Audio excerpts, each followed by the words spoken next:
मुल्क के बेशतर इलाके शदीद गर्मी की लपेट में। लड़काना, शहदादकोट, शिकारपुर समेत सिंध के बेशतर इलाकों में पारा 46 डिग्री को छू गया। कराची में दर्जा हरारत 32, शिद्दत 40 डिग्री महसूस की जाने लगी। पंजाब में लाहौर, गुजरांवाला, सरगोधा का दर्जा हरारत 43 डिग्री तक जा पहुंचा। मुल्तान, बहावलपुर, रहीम यार खान में भी दर्जा हरारत 40 डिग्री से ऊपर। पेशावर में दर्जा हरारत 37 और इस्लामाबाद में 39 डिग्री रिकॉर्ड किया गया।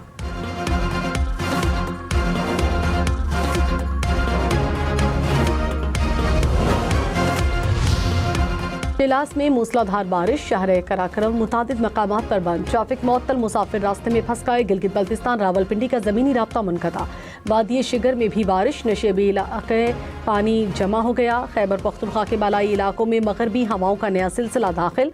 बारिशों की पेशगोई, ग्लेशियाई झीलों के फटने से फ्लैश फ्लड और लैंडस्लाइडिंग का खतरा। कराची, लाहौर, इस्लामाबाद समेत मुल्क भर के लिए बिजली महंगी होने का इम्कान। बिजली की कीमत ₹1.72 फी यूनिट बढ़ाने की दरखास्त। नेपरा 2 जून को CCPA की दरखास्त पर समाअत करेगा। मनशियात फरोश मुलजिमा के खिलाफ ठोस शवाहिद की बुनियाद पर केस आगे बढ़ा रहे हैं। कराची पुलिस चीफ की कौमी असम्बली की कायमा कमेटी को ब्रीफिंग। कहा, मुलजिमा के मोबाइल से बड़े डीलर्स के शवाहिद भी मिल गए। गैर मुल्कियों समेत 860 मोबाइल नंबर मिले हैं। लाहौर के बड़े नाम भी ड्रग स्मगलिंग में शामिल हैं। 2 भाई और खवातीन भी मनशियात फरोशी में शामिल हैं। रकम ऑनलाइन भाइयों के अकाउंट में मुंतकिल होती थी। मुलजिमा लाहौर से ऑपरेट करती रही मगर गिरफ्तार कराची से हुई। वीडियो शवाहिद के लिए बनाई गई थी। साबिक वज़ीर आज़म राजा परवेज़ अशरफ ने कहा, सोशल मीडिया पर एक क्लिप चला जिसमें मनशियात फरोश मुलजिमा मेरा नाम ले रही थी। मुलजिमा कह रही थी कि इस पर दबाव है। सुनकर हैरान हुआ कि सिंध में हमारी हुकूमत है, वहाँ कोई ऐसा क्यों करेगा। मुलजिमा के वकील ने वजाहत की कि किसी और परवेज़ अशरफ का नाम लिया। पगड़ियाँ उछालने का सिलसिला बंद होना चाहिए। स्पीकर ने कहा कि गलत इल्ज़ामात लगाने वालों के खिलाफ कार्रवाई नहीं करनी चाहिए। वज़ीर कानून आज़म नज़ीर तारर ने कहा, हुकूमत सख्त एक्शन लेगी।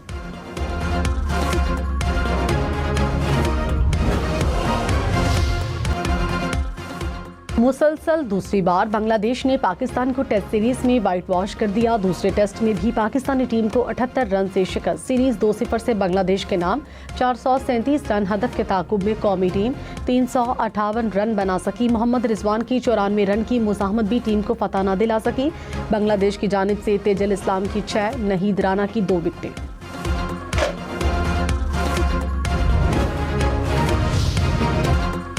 पर कप्तान शान मसूद ने कौम से माफ़ी मांग ली। कहा, कौम के जज्बात समझ सकता हूँ। टेस्ट सीरीज हारने पर हमें भी दुख है। मेरी बतौर कप्तान नीयत साफ है। टेस्ट मैच में हर गलती की सज़ा मिलती है। सिलहट टेस्ट में बहुत ज़्यादा गलतियाँ हुई। हमारे 3 खिलाड़ी सेंचुरी कर सकते थे लेकिन नहीं बना सके।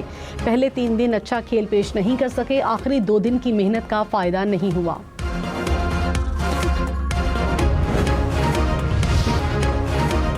डीजल की बढ़ती कीमतें। पाकिस्तान रेलवेज ने 8 ट्रेनें आर्जी तौर पर बंद कर दी। ज़राए के मुताबिक महंगा ईंधन और मुसाफरों की कम तादाद फैसले की वजह बना। बोलान मेल, खुशहाल खान खटक, मेहरान, चमन एक्सप्रेस शामिल। मारवी, समन सरकार, मोहनजोदड़ो, रावी एक्सप्रेस को भी बंद किया गया। हुकूमत का पेट्रोलियम मसनूआत ज़ख़ीरा करने का फैसला। वफाकी वज़ीर अली परवेज़ मलिक ने कहा, मुस्तकिल पेट्रोलियम मसनूआत के स्ट्रेटेजिक ज़ख़ीरे की तैयारी पर मुशावरत कर ली गई।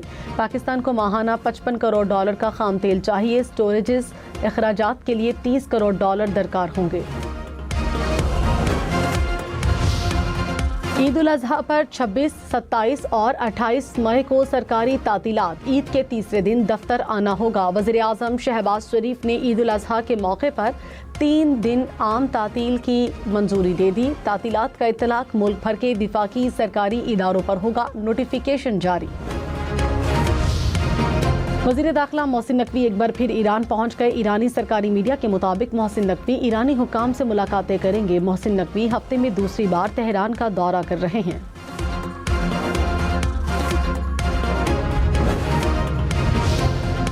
अमरीकी सदर ट्रंप की ईरान को फिर धमकी। कहा, ईरान पर 2 से 3 दिन में हमला कर सकते हैं। ईरान को एक बड़ा धचका देना होगा।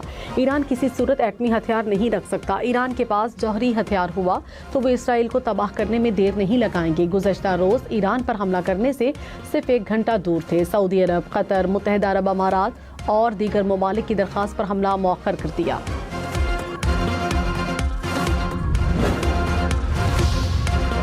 ईरान पर दोबारा हमला किया गया तो जंग खित्ते से बाहर भी फैल सकती है। पासदारान इनकलाब का ट्रंप की धमकी पर रद्द-ए-अमल। कहा, नई जारियत की सूरत में रद्द-ए-अमल मशरिक़ वुस्ता तक महदूद नहीं रहेगा। ईरान अपने दिफा के लिए भरपूर जवाब देने की सलाहियत रखता है। खैबर पख्तूनख्वा में CNG की अदम फराहमी और गंदम का बहरान। गवर्नर फैसल करीम कुंडी की क़यादत में सूबाई रहनुमाओं की विफाकी वज़रा से मुलाकात। मुशीर ख़जाना मुज़म्मिल असलम ने कहा, विफाकी हुकूमत ने गैस फराहमी बहाल करने पर इत्तफ़ाक़ किया। खैबर पख्तूनख्वा के अवाम के हुकूक़ का मुक़दमा हर फोरम पर लड़ेंगे। ईरान पर अमरीकी और इसराइली हमले खित्ते के इस्तेहकाम के लिए नुकसानदेह। चीनी और रूसी सदूर की मुलाकात का मुश्तरका एलामिया। गजा में मुस्तकिल जंगबंदी का मुतालबा। कहा, यूक्रेन बहरान की बुनियादी वजूहात को हल किए बगैर पायदार अमन का क़याम मुमकिन नहीं। चीन और रूस में 20 मुआहिदों पर दस्तखत। नायब वज़ीर-ए-आज़म इसहाक डार ने कहा, पाक चीन दोस्ती वक्त की हर आजमाइश पर पूरा उतरी। चीन ने हमेशा पाकिस्तान की सलामती और तरक्की के लिए साथ दिया। अमेरिका और ईरान के दरमियान कशीदगी कम करने के लिए पाकिस्तान ने किरदार अदा किया। चीन ने अक़वाम मुत्तहिदा की करारदादों के मुताबिक तनाज़ात के हल के लिए तजावीज़ दी। हुकूमत चीन के साथ स्ट्रेटेजिक और इक़्तिसादी रवाबित के लिए पुरअज़्म है। बानी PTI के वकील बैरिस्टर सलमान सफ्दरान की बीमारी का शिकार। बैरून मुल्क मुआयने के लिए अपीलों की फौरी पैरवी से माजूरी जाहिर कर दी। चीफ जस्टिस सरफराज जोगर ने कहा, सलमान सफ्दर दस्तयाब नहीं तो नया वकील दलाइल का आगाज करेगा। आइंदा समात पर दलाइल का आगाज न किया तो कानून अपना रास्ता लेगा। सुप्रिंटेंडेंट अडयाला जेल को बानी PTI से वकालतनामा दस्तखत करवा कर देने की हिदायत।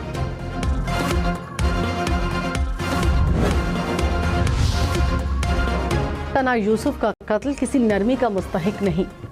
मुलजिम को सजाए मौत के साथ मजमूई तौर पर 21 साल कैद और जुर्माने की सजाएं। District and session court Islamabad ने सना यूसुफ कत्ल केस का तफसीली फैसला जारी किया। कहा, मुलजिम ने मुलाकात न करने पर 17 साला मासूम लड़की का कत्ल किया। मुलाकात न करने के अलावा कत्ल का कोई और मुहर्रिक न था। इस्लामाबाद पुलिस के साबिक SP आरिफ हुसैन को कत्ल केस में सजाए मौत सुना दी गई। District and session court Islamabad ने फैसला सुनाया। शरीक मुलजिमान को उम्र कैद और 20 लाख जुर्माने की सजा।